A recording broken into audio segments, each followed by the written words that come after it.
Hey guys, how's everyone doing? This is our Jedi Sentinel, and welcome back to Sentinel Vlogs. If you didn't read the title or see the thumbnail, today we're doing something kind of different.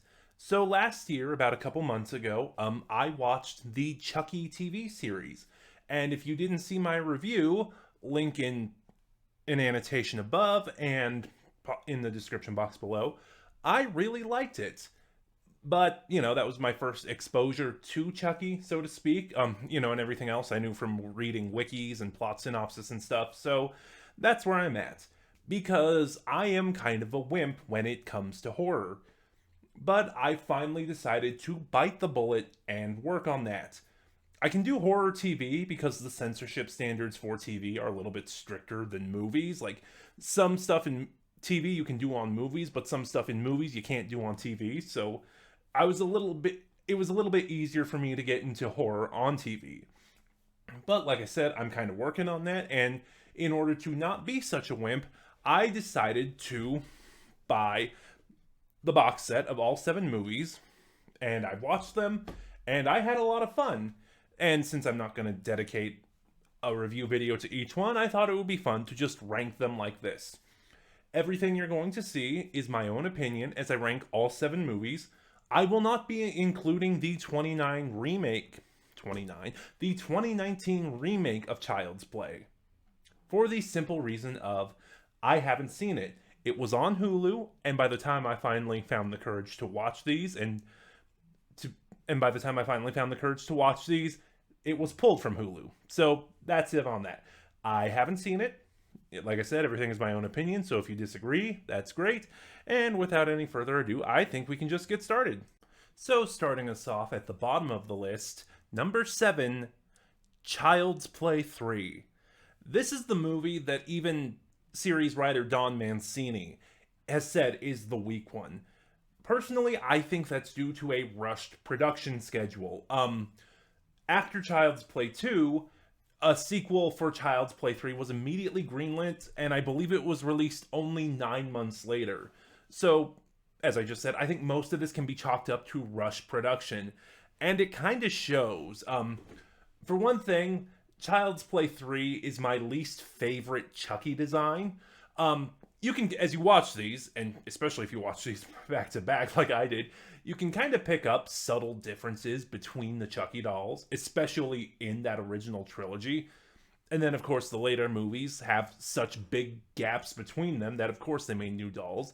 But it always struck me that, they'd finish shooting a movie, they'd wrap up, then they'd strike the set and everything, and then a sequel would get greenlit, and everyone realized they'd have to build a new doll, which explains the subtle differences.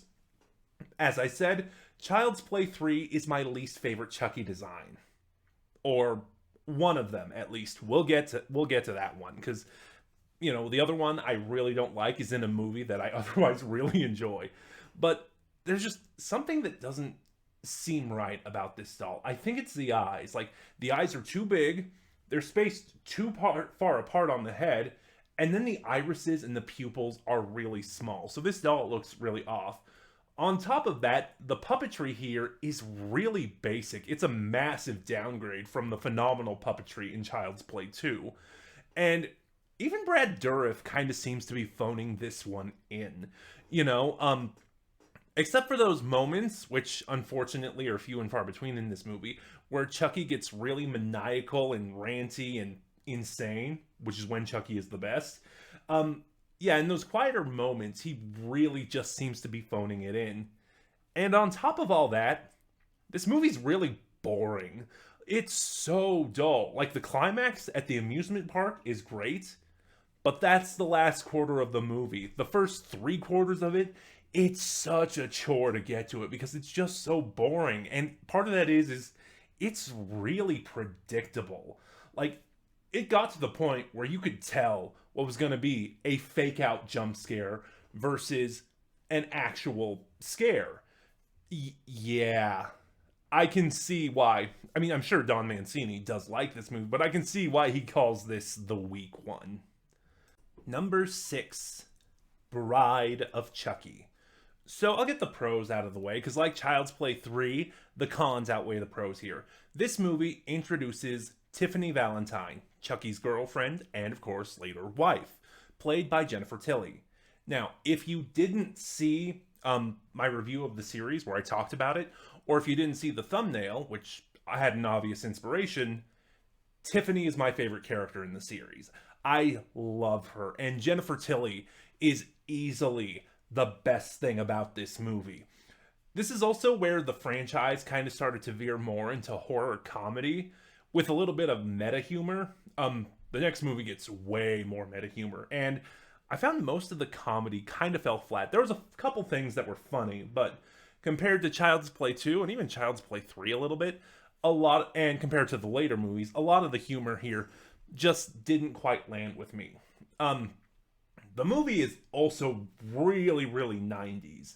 And, well, that's all I can say about that, because depending on your tastes, that's either a good thing or a bad thing.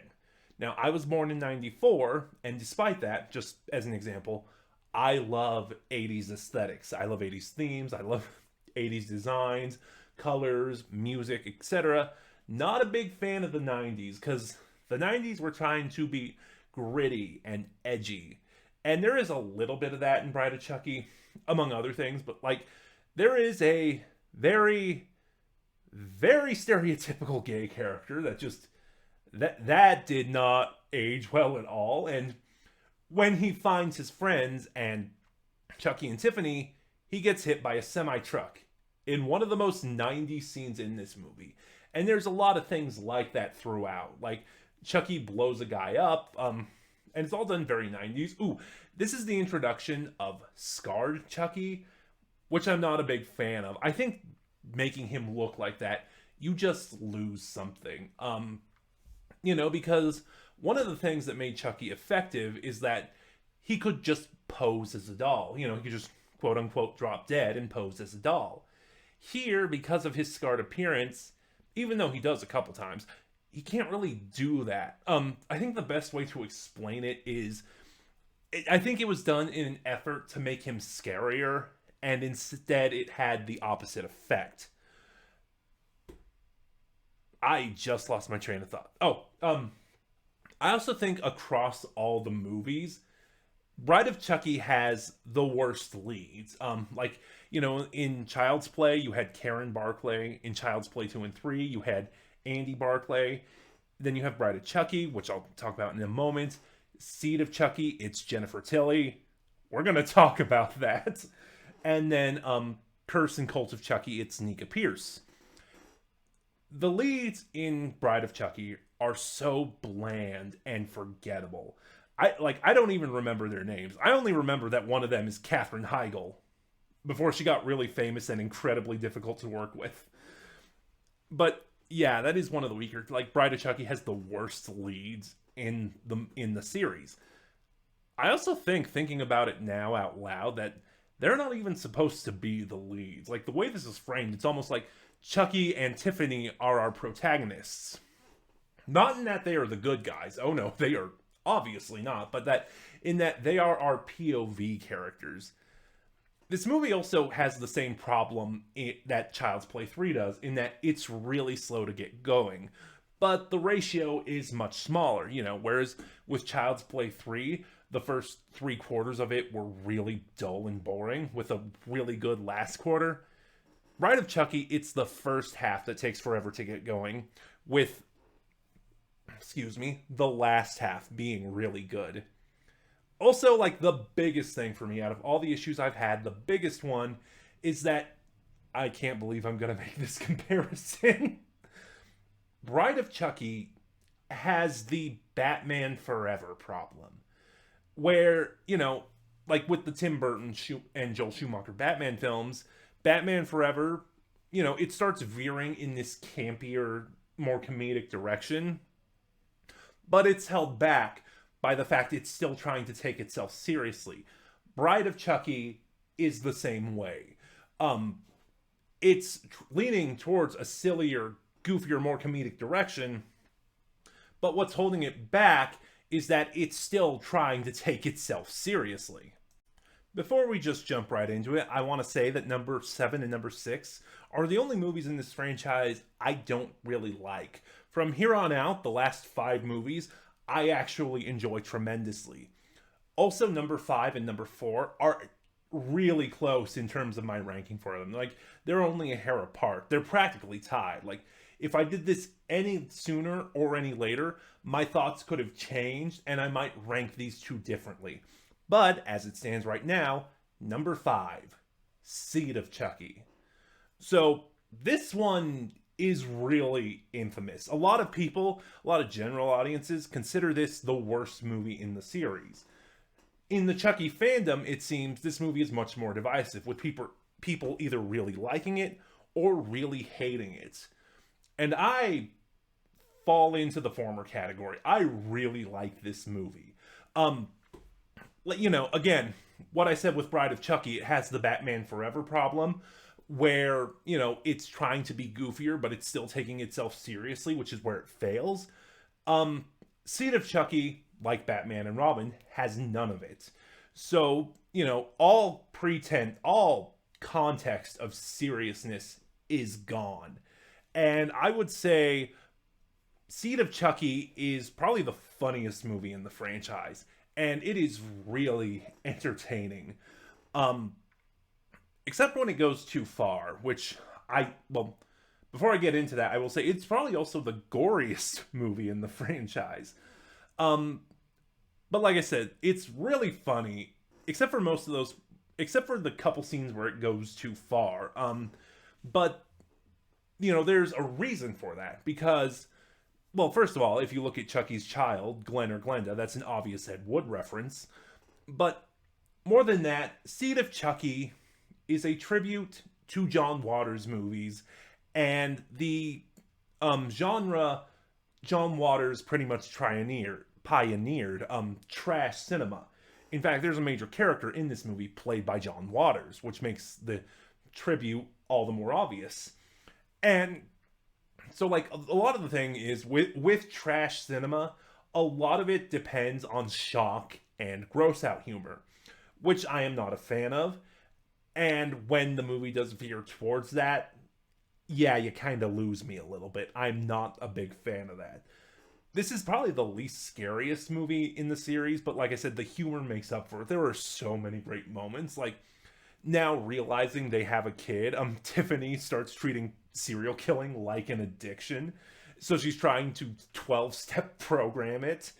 And just those scenes with her are amazing. Or even the meta context of it. Like, in their latest efforts to steal new vessels and become humans, Chucky and Tiffany wind up in Hollywood. And Tiffany, who is played by Jennifer Tilly, decides she wants to possess the body of Jennifer Tilly.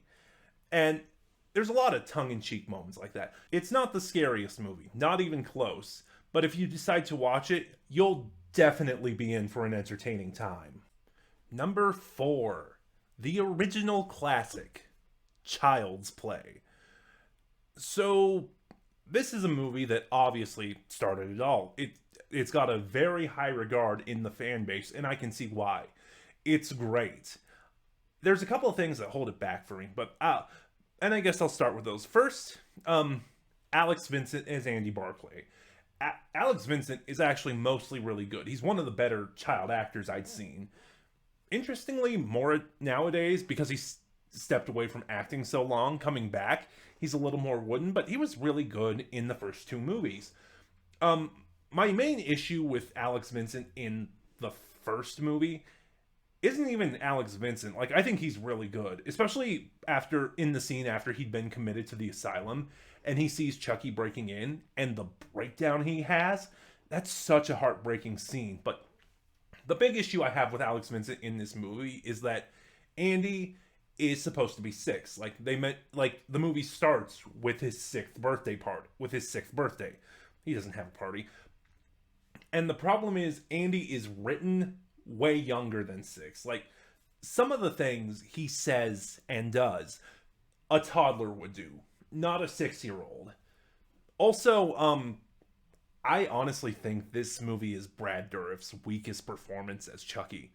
Now, there is a reason for that, because it was not supposed to be Brad Dourif.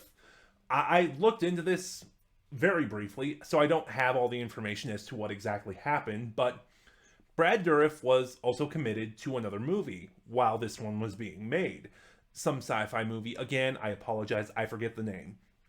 And so it was mostly a scheduling thing. Brad Dourif, in the opening scene, was going to play Charles Lee Ray. He was not going to voice Chucky. Chucky was voiced by Jessica Walter, you know, from Arrested Development, Archer, Play Misty for Me, and so on. But apparently something didn't work with Walter's performance. I don't know exactly, well, I do know exactly what. Don Mancini talked about this. He said Walter nailed Chucky as intimidating. Chucky as being frightening. But the problem is, some of those moments with the one-liners where Chucky was supposed to be a little more comedic, she didn't quite hit the mark. So Brad Dourif was brought in to voice Chucky, finish the movie, and dub over the scenes Walter had already recorded. And as a Jessica Walter fan, every day I'm mad we don't have clips of her as Chucky. I would love to see those.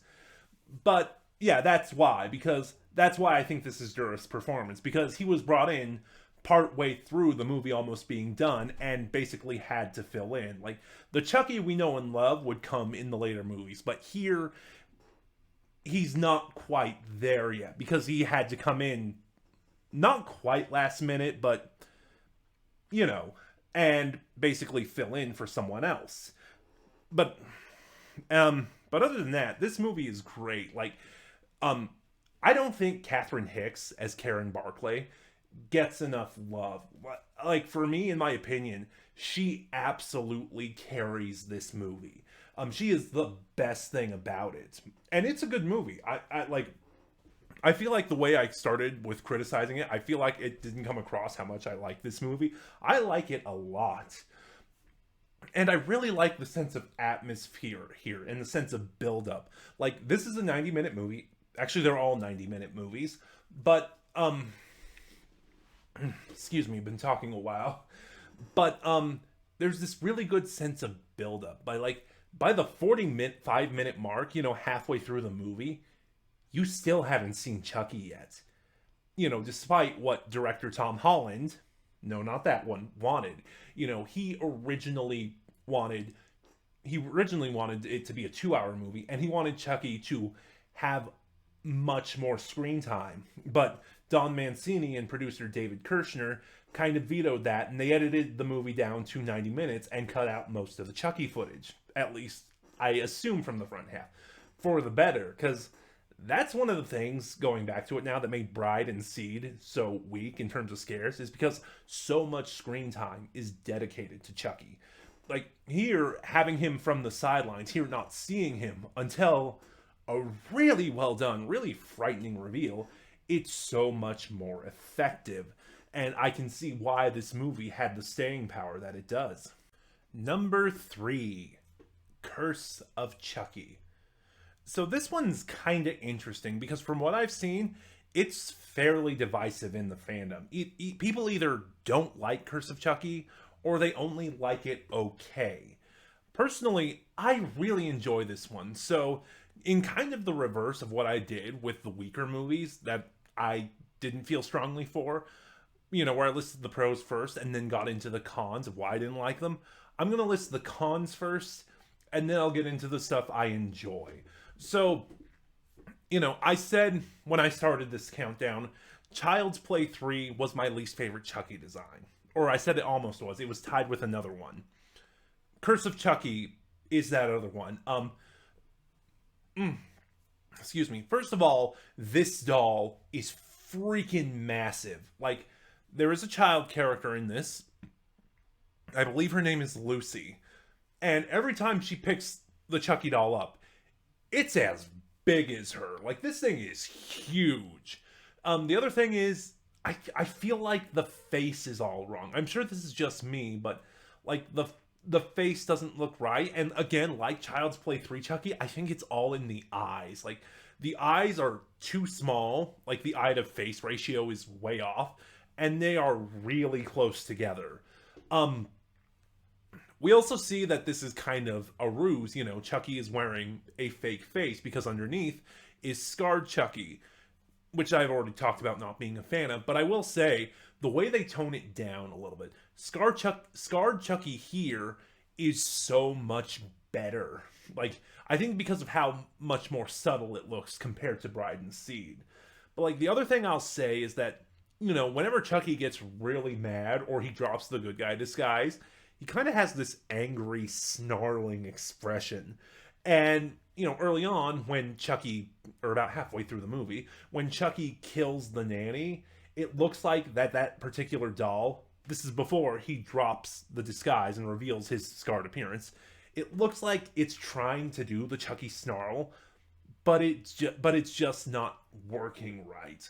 Um, I will say too that the Curse of Chucky was the first movie to be released direct to video, and I believe, I'm not sure about this, but I believe direct to video movies have smaller budgets.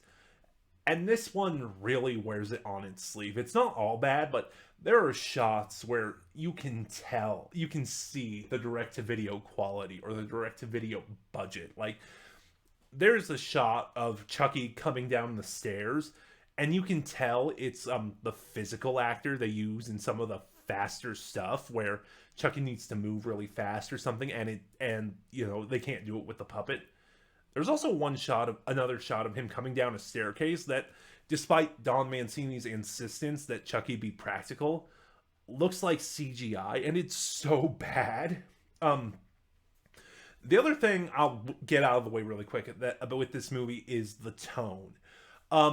So the atmosphere of this movie, Don Mancini has talked about this, is a direct reaction to the reception of Seed of Chucky, which, as I mentioned, among general audiences is the worst received movie in the series.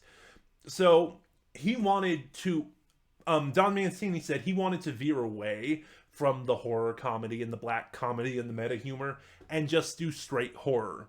He even said that he wanted to do it similar in tone to the first Child's Play. Now, here's the thing. The first Child's Play is still a little humorous. It's still a little goofy.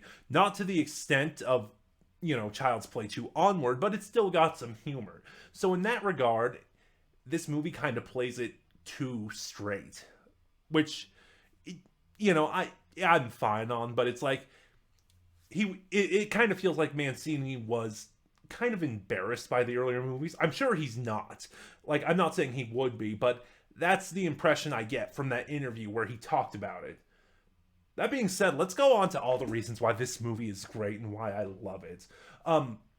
My friend Corey, who is kind of responsible for me getting into these movies, she said, in her opinion, this is the scariest movie in the franchise. And I'm inclined to agree with her. Like, this movie's atmosphere and its tension. Goodness, excuse me. This movie's atmosphere and its tension is amazing. It is nail biting. You are on the edge of your seat. It is the most gripping. Like, you know, yeah, I will agree with her. It's the scariest movie in the franchise. This movie is the first to also introduce Nika Pierce, played by Brad Dourif's daughter, Fiona Dourif, who is probably my favorite protagonist in the series. Like, I love Fiona Dourif's performance in the two Nika movies. It's very subtle, almost, you know, in a way that makes it come off very realistic. I also think this is one of Brad Dourif's best performances. We'll get there. Because the next movie up on the list, I think is also one of his best performances. Like, don't get me wrong, I prefer Chucky when he's screaming and raving and basically just being an insane little lunatic. And here, Dourif doesn't really get the chance to do that. He's very subtle. He's very quiet. But it is really effective at making Chucky, like, this is the scariest Chucky's ever been. And, you know, I guess going back to what I said about, you know, this movie being direct to video, working on a lower budget, I guess it kind of proves to show that less is more. Because this is kind of a really basic self-contained horror movie. Everyone's confined to a single house, and like the first Child's Play, you don't really see a lot of Chucky until the back half of the movie, and all of it is really effective in a way that I think even surpasses the first Child's Play. Number 2, fittingly enough, Child's Play 2. Now, I was actually really nervous going in to watch this movie because in the fandom, this movie is highly regarded. Like, so many people cite this as either the best movie in in the franchise or their personal favorite, and I can see why. It's really good. As great as the first movie is, everything is improved in this movie. The cinematography is better. I didn't really think of that until I watched this movie. Like, the camera work, it only really does stuff in the first half of the movie from Chucky's POV before the reveal, but after that it's all dropped and it gets kind of basic. But here the camera work is so creative. It's doing so many different things. It's really good. Alex Vincent is also much improved, because I think this movie was filmed 2 years after the first one, or at the very least it's set 2 years after the first one, and it's shown how Andy has grown up and how this has kind of shaped and shaken him. And I think, now that since doing the first one, Alex Vincent got a better feel of what it's like to act for a camera and stuff, so his performance is also much improved. Also, like I said with Curse of Chucky, I love Brad Dourif's performance in it. It's one of my favorites. I think this is Brad Dourif's best performance in the franchise. Like, this is Chucky as we all know him and as we all love him and love to hate him. The quips, the one-liners, the screaming and ranting and raving, everything about it comes from this movie. This movie also introduces Christine Elise as Kyle, who is really good. Actually, I think I like her better in the series, but that's neither here nor there. She is good here. A lot of the kills are really creative. The climax at the Good Guy Factory is fantastic. Like I said, this is the movie where more comedy started being injected into the franchise, and it's really well done. The Chucky doll is really good. Like, in some of the movies, I talked about the designs of the Chucky dolls. I think this is one of the best Chucky dolls in the series. Especially certainly at least of the original trilogy. Now having seen these, I will still say the Chucky TV series is still my favorite Chucky design, but this one is really good. The puppetry is also greatly improved. Like, as good as Child's Play is, Child's Play 2 is an improvement in every way. And I'll close this segment out by saying, I watched some behind the scenes stuff of the Chucky TV series. I can see why Don Mancini took so much inspiration from Child's Play 2 for the series. He talked about that in one of the behind the scenes videos. So many people, so many fans over the years would tell him Child's Play 2 is their favorite movie. So when he was developing the series, he really looked to Child's Play 2 as an inspiration, in terms of the tone and sort of the feel of the series and everything. And like I said, I can see why he did that. This movie is phenomenal. And number 1, my favorite Chucky movie. Also, because it's continuing as a TV series, the 7th and final movie in the franchise, Cult of Chucky. Oh, where do I even want to start with this? I do have 2 cons, and they're 2 very minuscule, minor things. So first of all, not a fan of the aesthetic of the movie, because it kind of does that very pale, muted color thing that a lot of movies in the mid-2010s were doing. Like a light blue or gray filter was applied over everything. It's made up for, though, because the movie does have these pops of color. Like, Tiffany is wearing a bright red coat. Actually, I think most of the pops of color are the color red. But yeah, it's just that very pale, dull-looking aesthetic I've never been a fan of. The other thing is, I think this is one of Brad Dourif's weaker performances. Like, he's mostly fine, but something about his voice just feels off. Like, I don't know what was going on behind the scenes, but some of the scenes, it sounds like he may have had a cold or something. Also, because the original trilogy took place in New Jersey, and as we see from the series going forward, Charles Lee Ray is from Hackensack, New Jersey, as is Andy Barclay, and so on. And so, the way I would describe it is Chucky has the ghost of an accent. Like someone who may have been from there and left for a while, and he's been away from home so long that his accent's kind of disappeared, but you can still tell it's there very faintly. Here in this movie, Brad Dourif leans really heavily into the Jersey accent. Like, excuse me. Like, it's really and it's just really noticeable compared to the previous movies.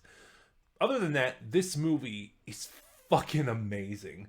Like, I would say the Chucky series is at its best when it starts veering towards going crazy. And this movie and the revelation that Chucky can split his soul into other vessels, this movie goes absolutely batshit insane, and it's great. All of the performances are great.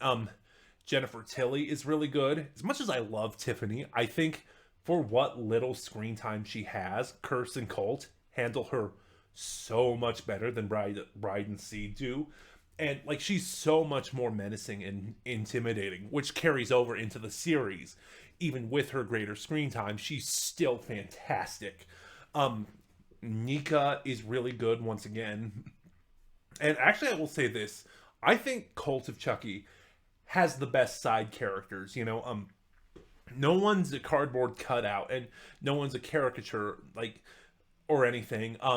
Everyone is really well developed and really well performed, and everyone is kind of likable to a degree. Like, in Child's Play 3 and Curse of Chucky, the protagonists were surrounded by characters who were all assholes, and it's just a personal thing for me. Your mileage will vary. I have a very low tolerance for asshole characters, and as time goes on, I kind of find that tolerance growing smaller and smaller. So, but like here, you don't really get that a lot. Like, there's a character who really hates Nika and believes she is a serial killer, but because of how Chucky operates, that's to be expected. And when she figures out what's going on, it's really well done. Her death is really well done. It's disturbingly creative. But also, like, the tone is fantastic. There are so many funny moments in this movie. Especially when all of the multiple Chucky dolls, I believe there's only 3, meet up. But like, the comedy never overshadows the horror. Like, how would I explain this? Cult of Chucky, in terms of tone, not so much plot, but in terms of tone, is the perfect amalgam of the 6 movies that came before it. Like, it's got the more serious tone of the original trilogy. It's got the darker atmosphere of Curse of Chucky, and it's got the humor of Bride and Seed of Chucky without going overboard. And it all plays out really evenly. It all comes out so well. I actually took notes, putting together my thoughts, and the notepad is all the way across the room, so I can't go and look at those. But my God, I think, like I said, this movie is really a perfect fusion of all 6. And, like I said, Dourif is really good for the most part. And because it does go so insane, it's just a fun time, as well as being a nail-bitingly scary. Was there something else I was going to add? No, there wasn't. Shoot, I feel like I'm forgetting something, and it's really bugging me.